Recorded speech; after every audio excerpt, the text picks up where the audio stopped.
মনে রাখতে হবে তুমি একজন সুন্দর ছেলে। ছেলেরা যখন মেয়েদের পিছে দৌড়ায় দুইটা জিনিস হয়, হয় হিরো হয় নাহলে ভিলেন হয়। তুমি কি হইতে চাও? হিরো।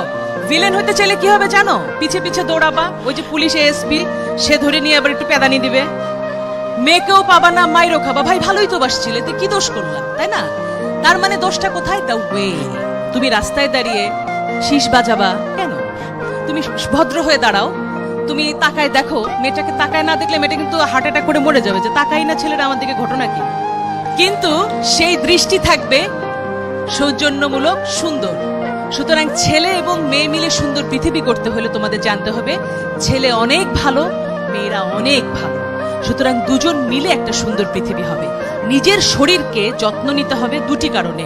নিজে সুস্থ হয়ে গড়ে ওঠা, নিজের যত্ন নেবে, তাহলে কি হবে? অনাগত যে বাচ্চাটা আসবে সেটাকে মনে রাখতে হবে, একটা মেয়ের পেটে একটা বাচ্চা মানে